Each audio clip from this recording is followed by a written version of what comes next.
Don't be rude. You are fake news. And we had the most beautiful piece of chocolate cake that you've ever seen. Does that make sense?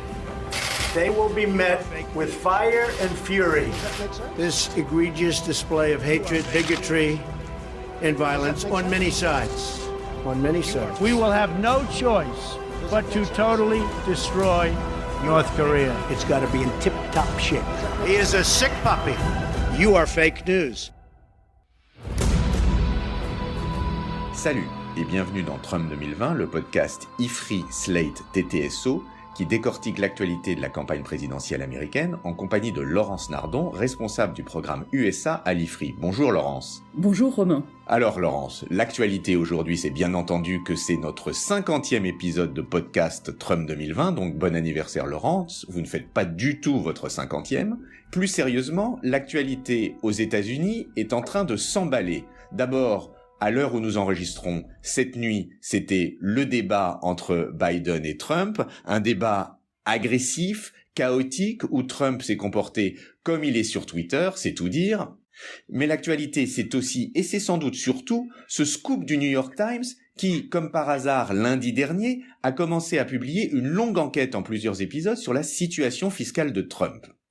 Alors, on sait que Trump a toujours refusé de rendre publiques ses déclarations fiscales, ce que font pourtant tous les responsables politiques américains depuis Nixon. Le New York Times a donc mené un travail d'enquête très serré pour récupérer le plus d'informations possible. Et ses conclusions, on peut les résumer ainsi: optimisation fiscale abusive et népotisme. Cette optimisation fiscale repose sur des déclarations de pertes qui permettent à Trump d'obtenir des exemptions ou des ristournes fiscales, souvent sur plusieurs années. Or, il se vante d'être un businessman hors pair.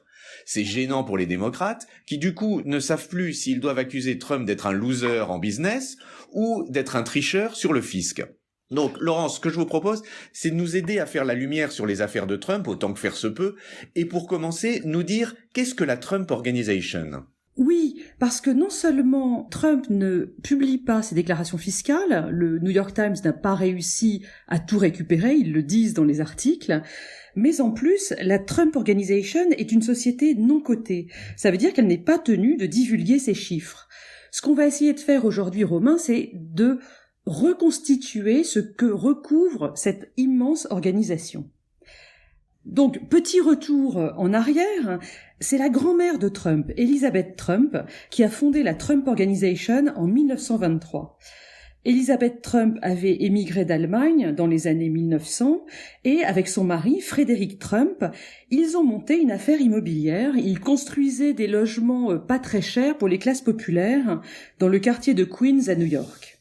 Seulement, Frédéric Trump est mort de la grippe espagnole en 1918 et Elizabeth s'est alors appuyée sur leur fils, Fred Trump, le père du président. Et c'est Donald qui prend le relais. Oui, Donald a pris le relais, mais non sans avoir été formé par son père, donc Fred, qu'il a élevé, on le sait, à la dure. Rappelez-vous le livre de Mary Trump, la nièce du président, qui est sorti cet été, et où elle décrit cette ambiance familiale toxique sous la conduite du patriarche Fred Trump.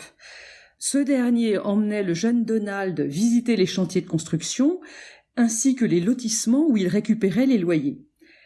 C'est là, semble-t-il, que Donald Trump a acquis cette vision du monde sans pitié dans un milieu où il faut être le plus fort, non seulement par rapport aux plus faibles, mais aussi par rapport au gouvernement, puisque l'objectif c'est d'exploiter les règles du jeu. Cette vision, on la connaît parce qu'il l'a résumée on ne peut plus clairement dans son best-seller de 1987, L'art du deal. Mais à quel point Trump a transformé le business familial ? Eh bien, Trump l'a transformé de deux manières principales. D'abord, grâce au contact, grâce à son savoir-faire, il a réussi une première transformation, c'est le déplacement des activités de la Trump Organization de Queens à Manhattan, où il est en mesure de traiter avec une clientèle de bourgeois et de nouveaux riches. C'est l'époque où il se lie avec Roy Cohn et Roger Stone, ces avocats véreux, pour ne pas dire un peu mafieux, qui vont l'aider beaucoup dans le développement de ses activités.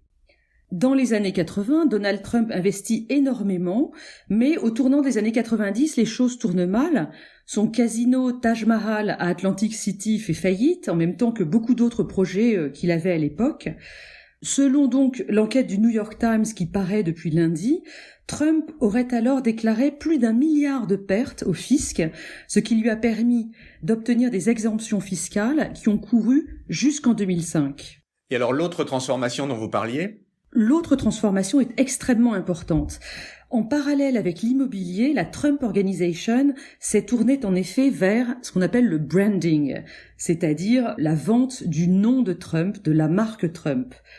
Parce que dans les années 80 et 90, Trump était devenu un pilier de la jet-set new-yorkaise. Il avait à l'époque une image de playboy de boîte de nuit, on parlait énormément de ses mariages, alors sa première femme, Ivana, avec laquelle il a été marié de 77 à 92, ensuite Marla, un mariage de 93 à 99, et puis, relativement plus récemment, Melania, la première dame, qu'il a épousée en 2005. À toute cette époque, Trump fait la une de la presse People. Sans compter qu'à partir de 2004, son émission de télé-réalité The Apprentice commence à être diffusée et pour le coup va être un très grand succès. C'est pour ça qu'aujourd'hui, on peut dire que la Trump Organization, certes, est active dans l'immobilier, mais ce qui fait vraiment son fonds de commerce, c'est le branding, donc la vente de la marque Trump. Le New York Times souligne ainsi que The Apprentice et tous les produits dérivés ont rapporté 427 millions de profits à la Trump Organization. Cette somme, Trump a pu la réinvestir dans d'autres aventures commerciales. Alors, quelles autres aventures et pouvez-vous nous résumer globalement ce que fait cette Trump Organization ? Oui, alors ce qu'on peut reconstituer de l'extérieur, c'est que la Trump Organization regroupe près de 500 entités, aussi bien aux États-Unis qu'à l'étranger, par exemple en Inde, en Indonésie, aux Philippines, dans les Émirats, dans les pays européens également. Pour ce qui est de l'immobilier, il faut citer bien sûr la Trump Tower à New York, mais il y a aussi beaucoup d'hôtels, le International Trump Hotel à Washington, que Trump a installé dans l'ancien bâtiment de la Poste, tout près de la Maison-Blanche. Il y a aussi des casinos. En 2015, la Trump Organization avait pas moins de 15 terrains de golf aux États-Unis et dans le monde. On peut aussi citer un vignoble en Virginie, qui est géré par Eric Trump, son fils.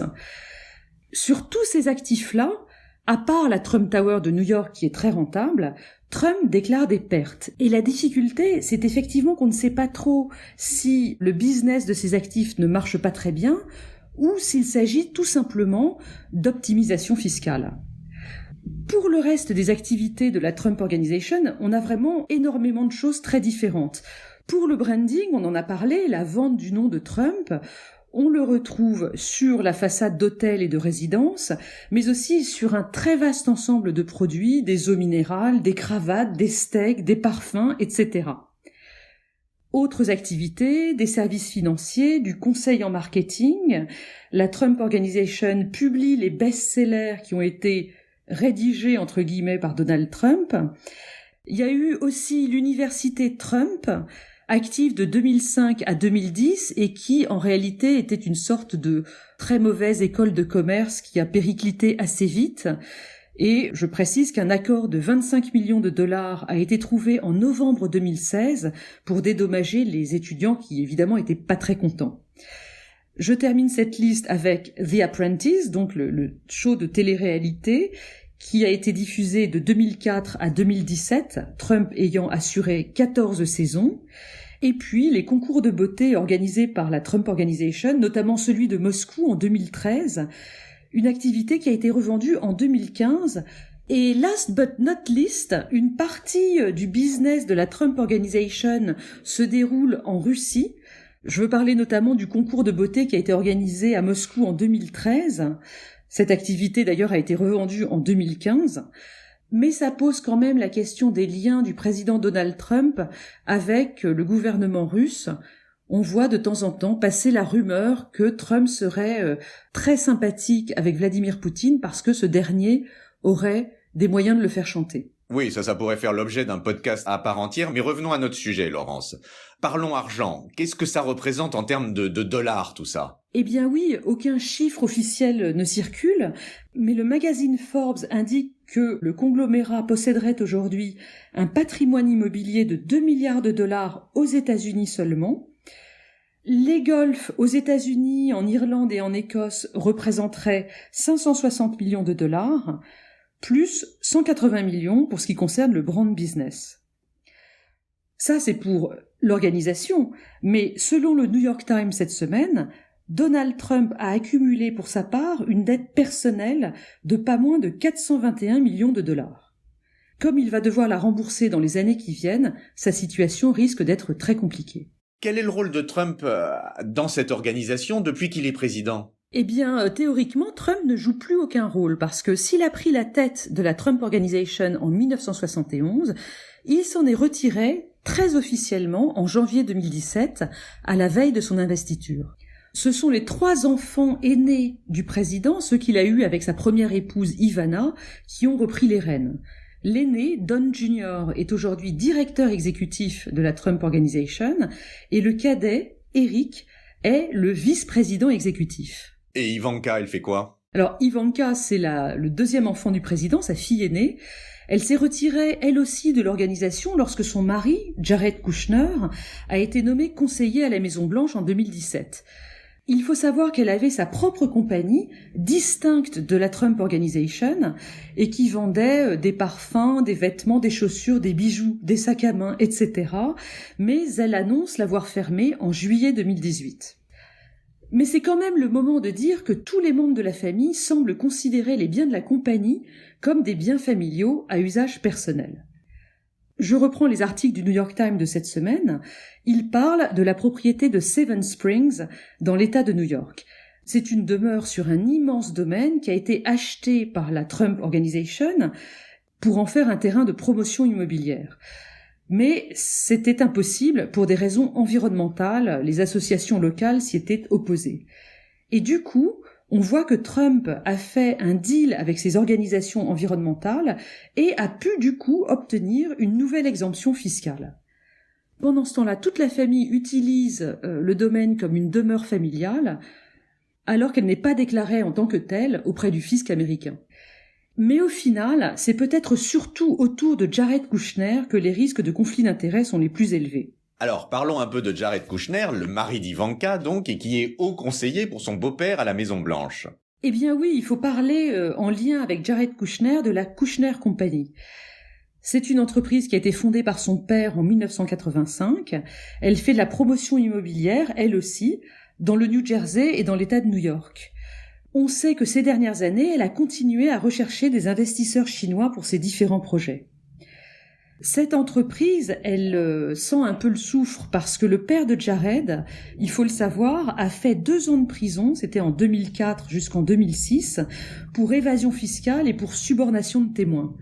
Pour la petite histoire, son beau-frère et sa sœur avaient décidé de coopérer à l'enquête. Et du coup, le père de Jared avait envoyé une prostituée à son beau-frère, puis envoyé la vidéo à sa sœur pour la punir de sa coopération à l'enquête. La grande classe. Je ne vous le fais pas dire. Bon alors, on en sait un peu plus sur la Trump Organization, mais qu'est-ce qu'on peut attendre comme effet de ces révélations du New York Times sur la campagne ? De toute évidence, le New York Times cherche à avoir un impact. Le timing des révélations est absolument clair. D'ailleurs, le journal annonce qu'il va publier la suite de ces révélations dans les semaines qui viennent. Pourtant, on peut dire que ça n'aura vraisemblablement pas beaucoup d'importance dans la campagne, parce que d'une part, il ne reste aujourd'hui que 5% d'indécis. Les électeurs américains sont déjà fermement décidés. Et puis d'autre part, la presse est tellement polarisée aux yeux des citoyens que quelque chose qui vient du New York Times ne sera pas pris au sérieux par les électeurs républicains. Et un autre élément qui me semble extrêmement important dans la réaction des Américains à ces articles du New York Times, c'est le silence absolu des élus républicains du Congrès et de l'establishment du Parti républicain plus généralement. Dans le fait qu'ils ne prennent pas la défense du président, je pense qu'on peut voir qu'ils s'attendent à sa défaite et qu'ils s'apprêtent déjà à le lâcher. Les rats quittent le navire. Eh bien, c'est sur les rats qui quittent le navire que nous allons conclure ce qui est le 50e de nos podcasts, ma chère Laurence. Joyeux anniversaire, Romain. Je ne sais pas vous, mais moi en tout cas, et je l'espère nos auditeurs nombreux, je me réjouis des 50 prochains et je vous dis à la semaine prochaine, ma chère Laurence. Merci beaucoup, Romain, et à la semaine prochaine. Retrouvez Trump 2020 chaque semaine sur Slate, TTSO, Lifree et sur vos plateformes de podcast préférées.